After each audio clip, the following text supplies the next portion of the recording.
오늘의 정치권 관심 뉴스들 짚어보는 나이트 포커스. 오늘은 진수희 전 의원, 박창환 장한대 교수 두 분과 함께하겠습니다. 어서 오십시오. 안녕하세요. 네, 안녕하십니까. 자, 총선을 앞두고 손잡았던 이준석, 이낙연 개혁신당 공동대표가 11일 만에 각자의 길을 가기로 했습니다. 50일 남은 총선 전국에 미칠 파장이 주목되는데요. 영상 먼저 보고 오시겠습니다.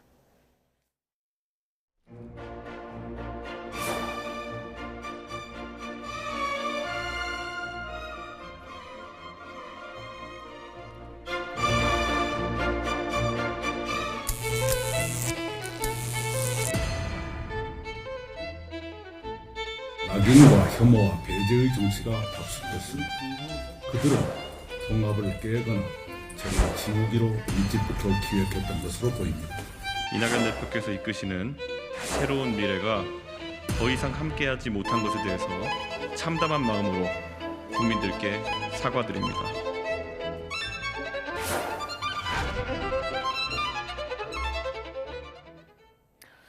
네, 설 연휴 앞두고 전격적으로 제3지대 빅텐트가 쳐지지 않았습니까? 네. 이게 11일 만에 지금 찢어진 상태가 됐는데 먼저 분열의 원인과 책임 어디에 있다고 보십니까?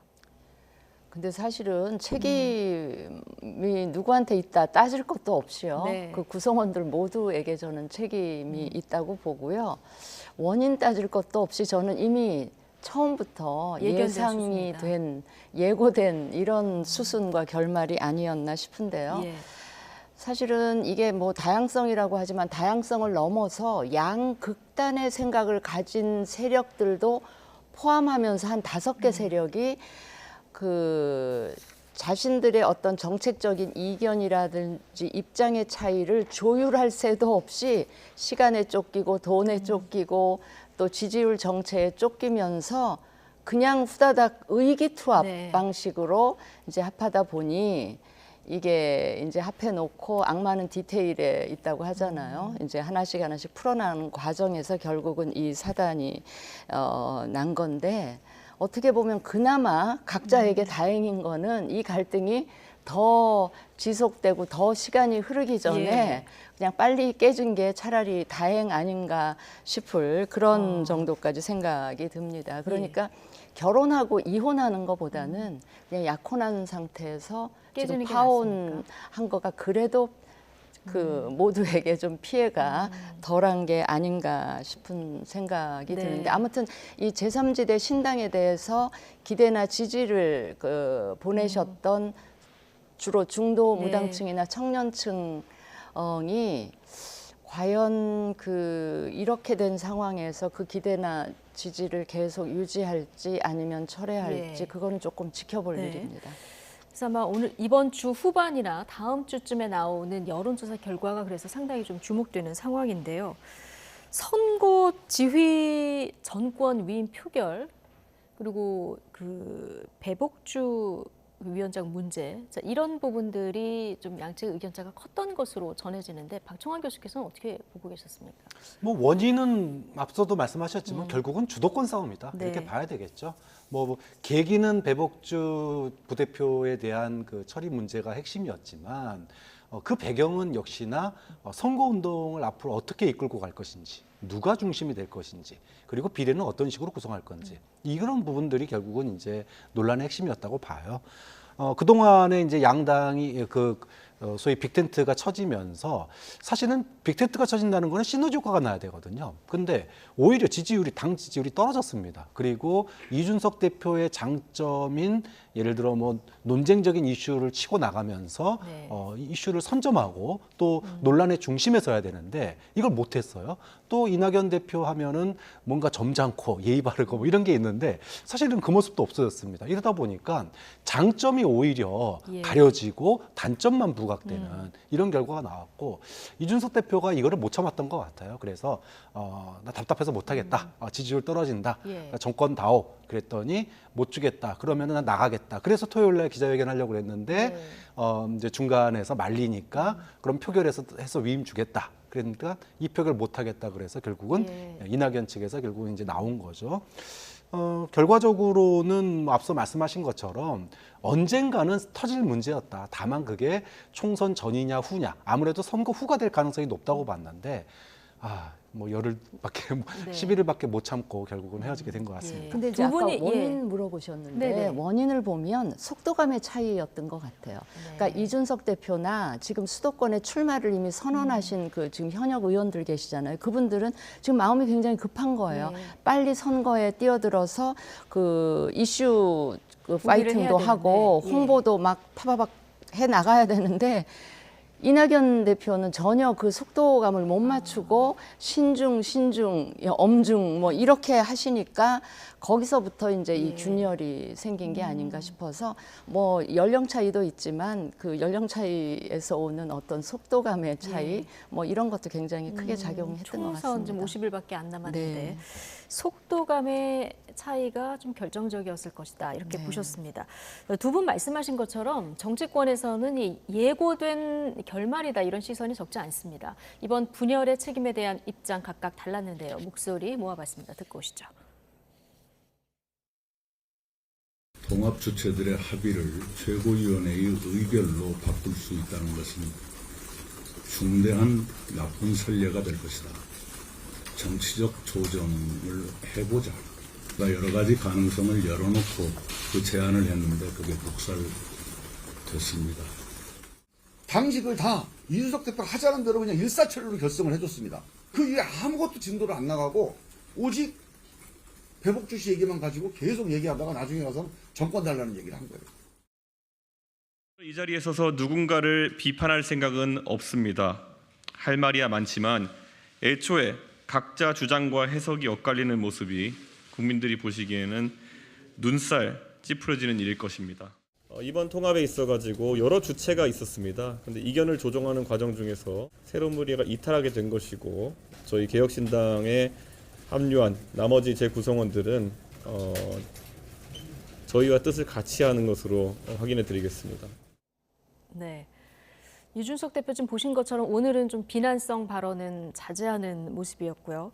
뭐 정책 공약도 계속 발표를 하면서 사실상 지금 독자 행보를 이준석 대표도 좀 하고 있다 이렇게 보면 되는데, 자 이낙연 대표 말 중에서 나를 지우기 위해서 일찍부터 기획한 것 같다고 보고 있다 이렇게 지금 얘기를 했거든요. 그러니까 이준석 대표가 이미 뭐 큰 그림을 그리고 있었다 이런 얘기인데요. 이거 어떻게 된 거라고 보십니까? 근데 이제 깨진 마당에서 네. 정치의 대선배이시기도 한 이낙연 대표께서 저렇게 구구절절 말씀하시는 것도 보기에는 썩 좋지가 않고요. 저렇게 이야기를 하시고 또 김종민 의원도 굉장히 이제 비난성 얘기를 구체적으로 하셨는데 저거는 저 두 분 다 그냥 뭐라 그럴까요? 자기 얼굴에 침 뱉는 거 아닌가 싶고요. 거기에 함께 하셨던 박원석 의원께서 네. 아까 앵커도 소개를 하셨지만 국민도 속고 나도 우리도 속았다 이렇게 말씀하신 거는 저는 그거 역시 그 자신들 얼굴에 침 뱉는 그런 거 아닌가 싶은 생각이 들고요. 어쨌든 이제 오늘 이준석 대표가 또 말을 아낀 것은 그래도 며칠 안 되는 시간이었지만 그 같은 당내에서 좀 그 논쟁을 통해서 그래도 원하는 걸 얻어낸 입장이기 때문에 말을 줄인 게 아닌가 싶은데 왜냐하면 이준석 대표는 결과적으로 이낙연 대표 세력하고는 좀 결별하기를 원했던 건 맞다고 보십니까? 처음에는 그러지 않았겠지만 며칠 진행되는 걸 봐가면서 같이 가기는 힘들겠다 이런 생각을 했을 것 같아요. 그러니까 지금 모양을 보면 결과적으로 이준석 그 대표로 있던 그 원래의 개혁신당에 원칙과 상식의 두 분 의원 그리고 새로운 선택인가요? 금태섭 의원, 그러니까 유호정 의원 그분들이 그냥 흡수합당된 그런 모양새가 결과적으로는 돼 버렸기 때문에 이준석 대표 입장에서는 뭐 이낙연 대표에 대해서는 죄송하고 안타깝지만 그래도 이나마 이 모습이 앞으로 총선을 치르기에는 최선은 아니더라도 차선 정도는 되고 최악은 피했다 뭐 이런 판단을 하고 있지 않을까 싶습니다. 네. 자, 어쨌든 이준석, 이낙연 이 두 세력 앞으로 각자 도생하기로 한 이런 상황인데요. 좀 제3지대를 찍겠다 이렇게 기대하신 유권자들은 좀 실망감이 클 것 같습니다. 앞서 잠깐 얘기를 해주셨지만 이게 뭐 유권자들 입장에서 봤을 때 안 하느니만 못한 통합이었을까? 아니면 지금이라도 이걸 빨리 어떤 리스크를 털고 이렇게 갈라지는 게 나은 건지 어떻게 보십니까? 뭐 양쪽 다 득실이 있겠습니다만은 저는 이준석 대표 측이 실보다 득이 훨씬 많다고 봐요. 그럼 지지층이 많이 떠났었는데 그 지지층이 돌아올 거라고 보십니까? 아무래도 이제 잃은 적도 있지만 얻은 게 많죠. 아까 5개의 통합 주체 가운데 이낙연 대표 측을 제외한 나머지는 사실상 흡수했거든요. 네, 좀 그래픽 좀 보여주시죠. 어떻게 나눠졌는지. 중도 확장성에 있어서 이준석 대표로서는 예. 지지층이 떨어져 나간 만큼 중도 확장성을 얻은 거예요. 그리고 일단 선거운동의 주도권을 잡았습니다. 네. 이준석식의 정치를 가장 잘할 수 있는 게 소위 차별화를 통한 논쟁적인 이슈 제기인데 그걸 통해서 언론의 중심을 설 수 있는 기회를 잡은 거예요. 그렇기 때문에 이준석 대표로서는 뭐 실보다 득이 큰 그런 결별이다 이렇게 볼 수 있고 네. 반면에 이낙연 대표 측은 상처가 큽니다. 득보다 실이 엄청나게 커요. 일단 명분을 잃어버렸어요. 민주당 탈당할 때 뭐라고 그랬냐? 국민들에게 제3의 선택지를 드리겠다고 그랬습니다. 근데 본인이 제3의 선택지 간 거 아니에요. 그런데 그 제3의 선택지에서 나오면서는 또 뭐라고 얘기하냐면은 진정한 민주당을 다시 만들겠다 이렇게 얘기하고 있어요. 그러면 제3의 선택지는 갑자기 어디로 사라져 버렸어요. 명분이 사라진 겁니다. 상황이 바뀌니까. 그리고 그러면 실리는 어떠느냐? 명분은 둘째 치더라도 실리가 좋으면 괜찮은데 지금 이낙연 대표가 아까 얘기했지만은 사기 결혼 당했다. 이게 지금 이낙연 대표 측 얘기거든요. 그러면 결과론적으로 이준석 대표한테 놀아난 꼴입니다. 노회한 대선 주자급의 이낙연 대표가 이준석 젊은 정치인에게 쉽게 얘기하면 당한 거거든요. 그러면 앞으로 본인이 새로운 민주당을 만들겠다, 진정한 민주당을 만들겠다라고 해서 민주당 소위 네.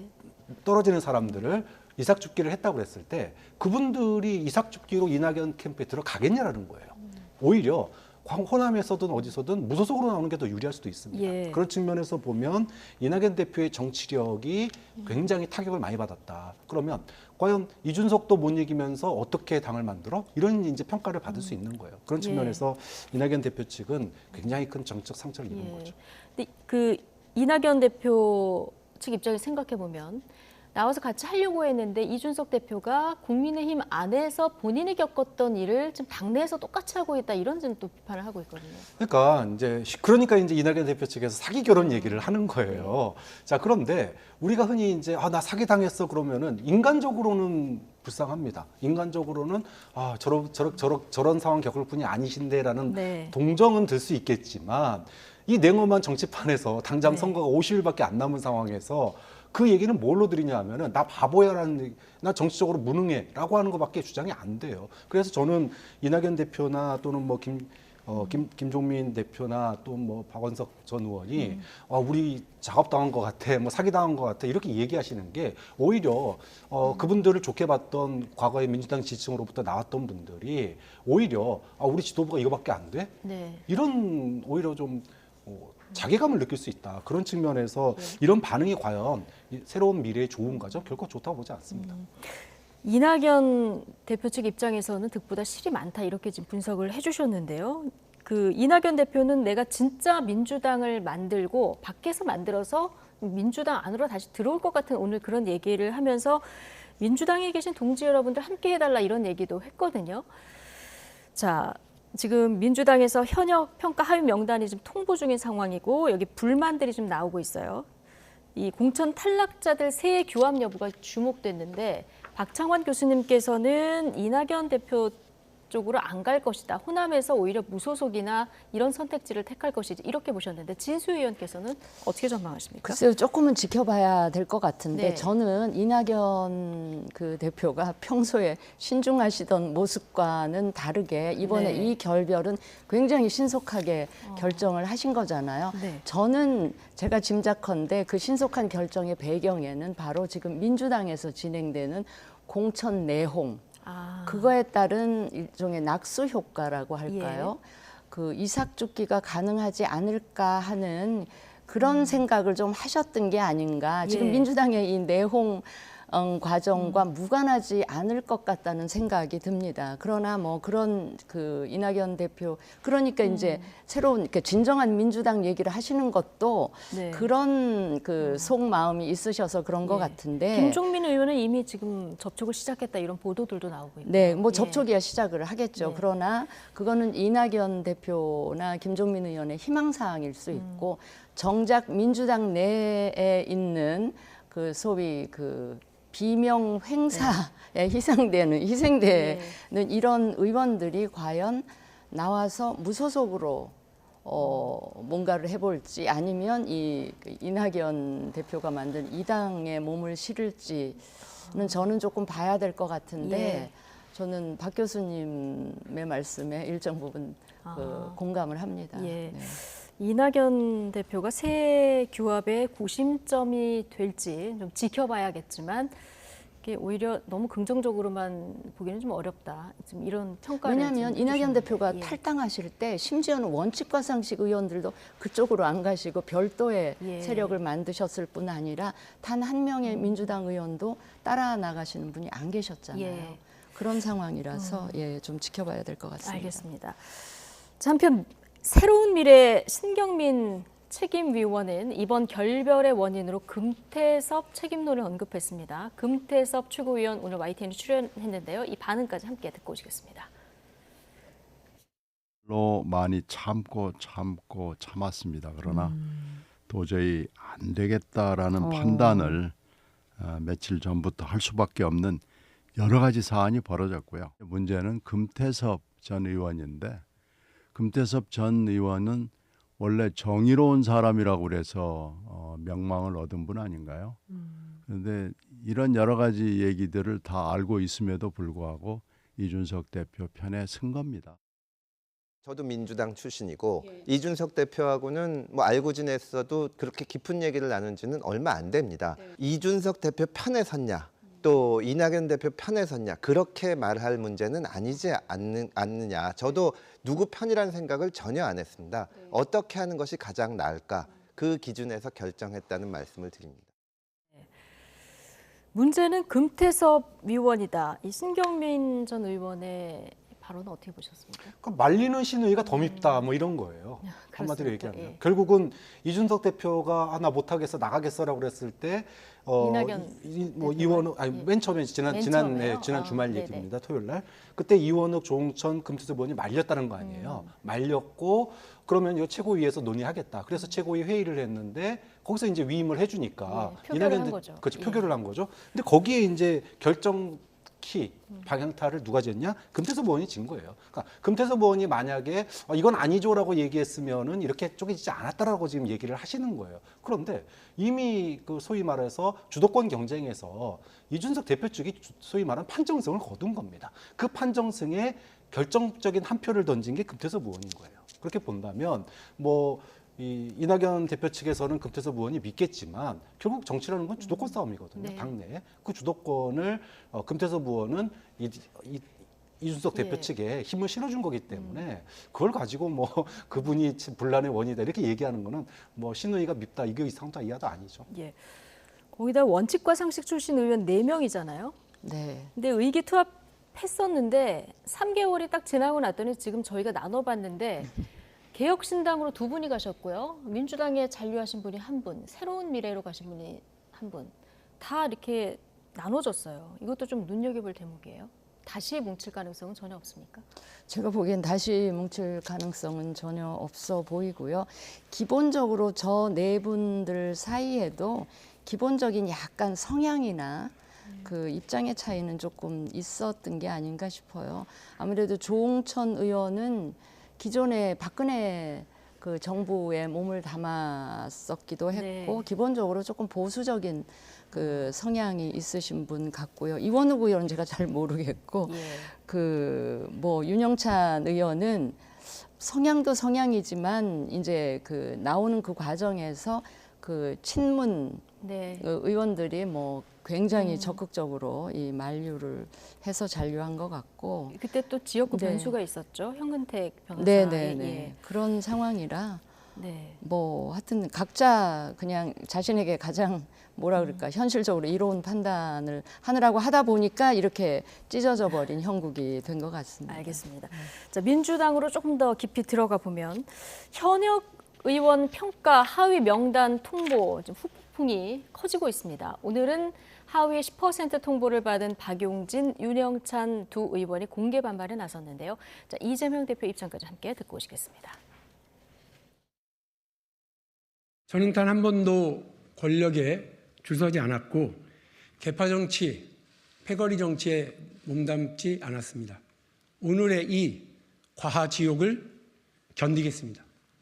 반드시 살아남겠습니다. 이번 총선에 임하는 더불어민주당의 목표는 무엇입니까? 윤석열 정권에 대한 심판입니까? 아니면 이재명 대표 개인 사당화의 완성입니까? 후자가 목표라면 윤영찬을 철저히 밟고 가십시오. 원래 혁신이라고 하는 것이 그 언어의 의미가 가지는 것처럼 정말 가죽을 벗기는 그런 고통을 의미하기도 합니다. 새로운 모습으로 환골 탈퇴하는 과정에서 생기는 일종의 진통이라고 생각해 주시고 훌륭한 인물들로 우리 공관위가 잘 결정해 드릴 것으로 생각합니다.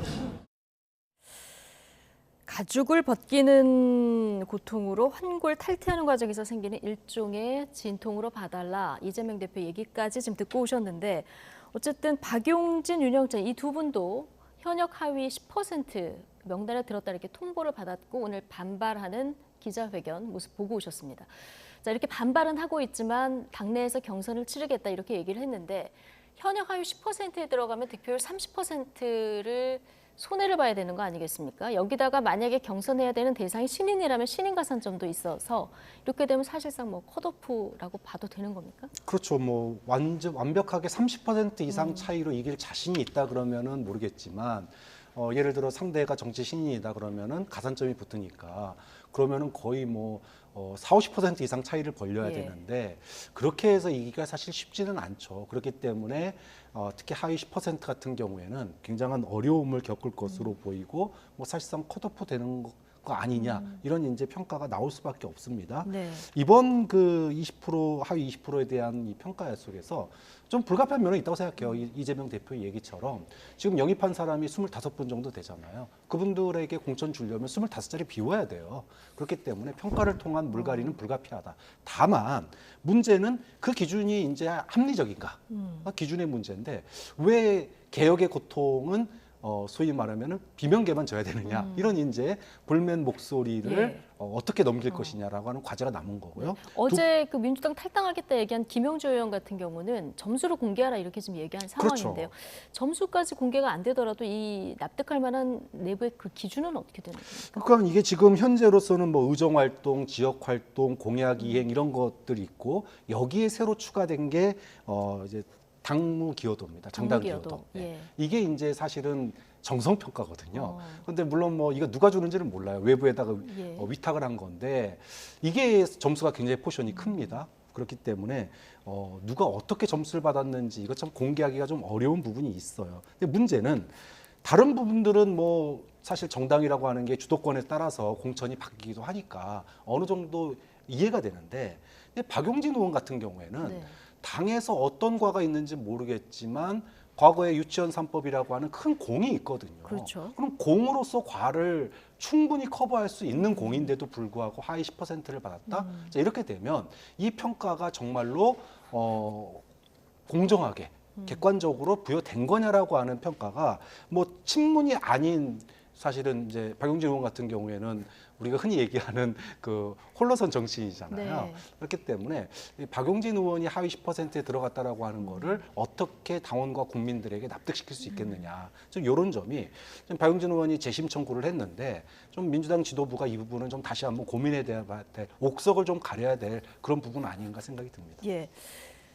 이재명 대표가 당대표 경선 경쟁할 때였던가요? 박용진 후보도 공천 걱정 없게 하는 그런 당을 만들겠다 이런 얘기를 했었던 것 같은데 박용진 의원, 국민들이 이제 말씀하신 대로 유치원 3법 같은 이런 법안들도 기억을 하고 있고 또 당내 대선 후보이기도 했었는데요. 경선 후보이기도 했었는데 자, 이거를 지금 하위 10% 명단에 들어간 부분을 어떻게 보시고요? 앞으로 일단 그것부터 질문드리죠. 아니 그러니까 외부자의 시각에서 예. 보면 아니 박용진 의원 같은 사람이 그것도 하위 10%에 속해서 컷오프 된단 말이야? 그러면 도대체 민주당이 지금 공천관리위원회에서 하고 있는 현역 의원 평가는 어떤 근거와 어떤 기준으로 하고 있길래 저렇게 되지? 라는 다 의심을 가지기에 충분한 지금 사례잖아요. 그래서 제가 이번에 그 민주당 공천 지금 과정을 보면 초기 시작될 무렵에는 사실은 윤석열 정권 심판론에 기대서 네. 부자 몸조심하듯이 되게 오만한 그 태도를 가지면서 이제 진행이 됐었는데 지금은 거의 이제 공천이 이렇게 수렁에 빠지고 있는 듯한 느낌이 드는데 이미 왜 검증위가 있었잖아요. 네. 검증위 과정에서부터 비판적인 지적이 뭐가 있었냐면 비명은 횡사하고 친명은 횡재하는 거 아니냐 이런 문제 제기가 있었는데 이번에 현역 의원들에 대한 평가 자료가 하나씩 그 발표되는 사례를 보면 그거를 다시 한번 확인시켜주는 네. 이런 결과들이 나오고 있는데 제가 이걸 보면 오늘 뭐 이재명 대표는 이거는 환골탈태를 위한 불가피한 진통인 예. 것처럼 그 이야기를 하셨지만 사실은 이게 누구를 위한 무엇을 위한 환골탈태냐 이런 그 문제 제기를 할 수밖에 없는 게 지금 사실은 제가 보기에는 이재명에 의한 이재명을 위한 환골탈태에 불과한 거 아니냐. 네. 한마디로 말씀드리면 이재명 사당화를 염두에 둔 이런 식의 이 과정이 아닌가 그런 그 생각이 드는데 네.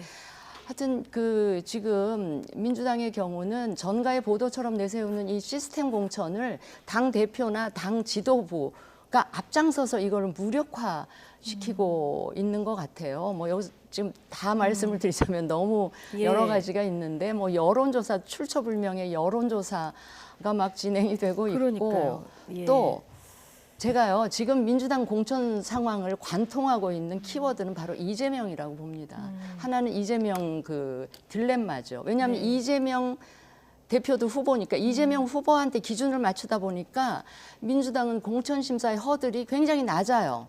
네. 낮다 보니 예컨대 노웅래 의원 같은 분 또 돈봉투 비리에 연루된 의원들을 하나도 자르지를 못하는 이런 상황이 되니까 그걸 우회해서 당 대표가 직접 전화 걸어서 불출마를 종용을 하고 뭐 이런 식의 편법들 이게 시스템 공천이 전혀 아니죠. 뭐 이런 일들이 자행되는가 하면 또 온갖 그 대표 주변에 있는 그 비선 라인이나 뭐 이런 뭐 경기도 팀도 얘기가 나오는데 이런 쪽에서 출처불명의 막 여론조사가 네. 비명 의원 지역구 중심으로 그런데 비명 그 의원 그 지역구 의원 당사자는 제끼고 다른 친명 의원들을 집어넣어서 경쟁력 조사를 하는 이런 그 해괴한 여론조사들이 난무하고 저는 이 모든 이 공천 상황 을 관통하고 있는 키워드는 결국 이재명 같아요. 예. 이재명 대표는 오늘 또 글을 남겼는데 하위 평가받은 분들 불만은 당연한데 이 당연한 불만을 내부 분열로 왜곡해서는 안 된다. 이런 글을 또 남겼고요. 모든 원망은 대표인 나한테 돌려달라 얘기를 했는데 자, 이재명 대표가 지금 일단 당내에서 불만들이 나오기 시작한 상황에서 어떤 리더십을 발휘해야 됩니까? 뭐 지금으로서는 지금 이 하위 평가를 다시 뒤집거나 이러기는 뭐 개인적으로 재심 평가에서 제외가 되는 경우는 있을 수 있겠지만 구제되는 경우는 있을 수 있겠지만 전체적으로 다시 재평가받는 건 어렵다고 봅니다. 그럼 이제 남은 것은 결국은 지도부 책임론이에요. 당장 이제 내일 의원총회가 있고 그렇죠. 그 의원총회에서 소위 비명계 특히 친문계 쪽에서 집단 반발을 할 거다 이런 이제 움직임이 보이는데 예를 들어 조정식 사무총장 같은 경우 5선이란 말이에요. 예. 그럼 누군가 자리를 비켜줘야 된다면 사실은 뭐 예를 들어 김영주 의원 부의장, 국회 김영주 부의장. 예. 의원 같은 경우에는 4선이고 네. 이제 연세도 있으시니까 후보진들에게 좀 비켜주시는 게 어떠냐. 충분히 얘기 나올 수 있거든요. 그러면 조정식 사무총장은 5선입니다. 예. 그러면 누가 자리를 비켜줘야 될까요? 그러니까 본인은 공천 받으면서 다른 뭐 선수 높은 분들 이런 분들을 갖다가 양보해라 이렇게 얘기되면 이거는 당에서는 이제 소위 말하면은 그 소위 아름다운 예. 공천 이게 어려워지거든요. 좀 그런 측면에서 저는 결국은 남은 거는 이제는 지도부가 책임지는 것밖에 없다. 지도부가 책임지는 방법은 몇 개 없어요. 하나는 예. 뭐 당대표는 어쩔 수 없으니까 사무총장 이하 불출마 선언을 한다던가 이성노태 한다던가 또는 지금 현재 조기 선대위 전환도 하나의 방법이 될 수 있습니다. 이제는 예. 공천 가닥이 잡히면 어차피 이재명 대표가 자신 선거구에서 못 벗어나잖아요. 지금 이제 원희룡 후보하고 네. 붙어야 되기 때문에 그런 측면에서 본다면은 조기 선대위로 전환을 하고 당을 갖다가 좀 이끄는 그런 방법도 좀 하나의 카드가 될 수 예. 있지 않을까 고민을 해봅니다. 예, 오늘 친문 홍영표 의원이 이러다가 총선 승리를 윤석열 정권에 데려다 줄 것 같다.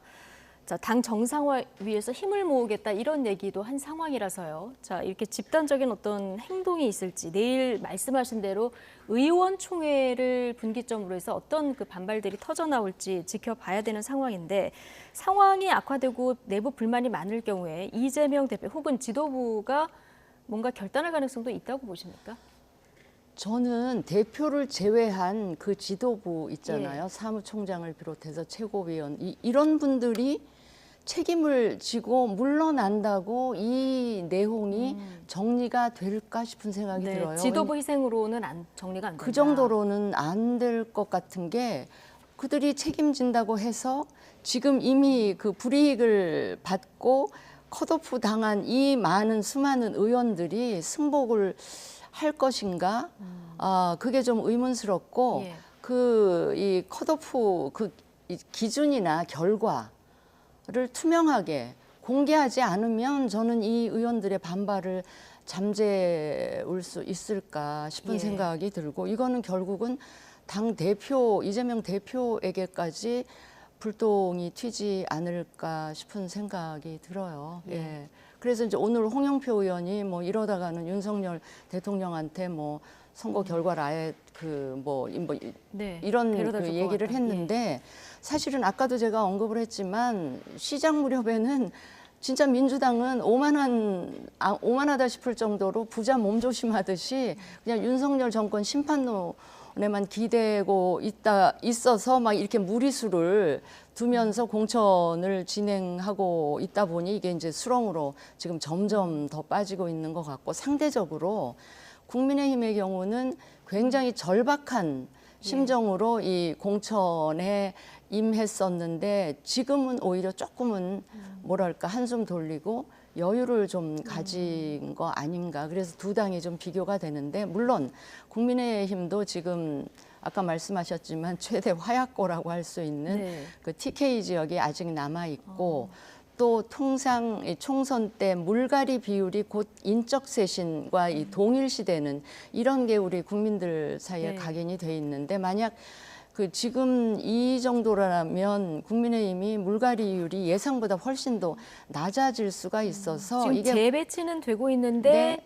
현역 의원이 불출마하는 경우는 불출마하는 사례가 너무 거의 없다 없죠. 보니 이제 물갈이 비율이 확 떨어지게 되면 이제 유권자들 사이에서 그래 민주당은 뭐 저러는 거 알겠는데 그렇다고 국민의힘은 얼마나 공천 그 개혁을 한 거야 인적 쇄신을 한 거야 뭐 예. 이럴 수 있기 때문에 국민의힘도 너무 민주당 쳐다보고 여유 가질 게 아니고 네. 다시 이제 긴장을 가지고 국민 눈높이에 맞는 공천으로 이 공천을 완성시켜야 되지 않을까 마무리까지 싶습니다. 국민 네. 눈높이에 맞춰서 해야 된다. 자, 국민의힘 얘기를 해주셨으니까 바로 가보면 자, 강남을의 공천을 신청했었던 박진 의원 자, 당에서 서대문을을 권유를 했는데 이걸 받아들이기로 했어요. 예, 지금 수도권에서는 중진 가운데 첫 재배치인 거죠? 그러니까 이런 부분이 지금 그 국민의힘의 공천 관리가 그래도 민주당보다 낫지 않느냐라고 하는 평가받는 부분이에요. 그러니까 정치는 상대적입니다. 사실 국민의힘 공천이나 민주당 공천이나 말씀하셨다시피 친윤 공천, 친명 공천 본질은 똑같아요. 그러니까 윤석열 대통령에 대해서 비판의 목소리를 내는 사람 단 한 명도 공천받지 못했잖아요. 그런 측면에서 본다면은 양쪽 공천의 문제점은 동일합니다.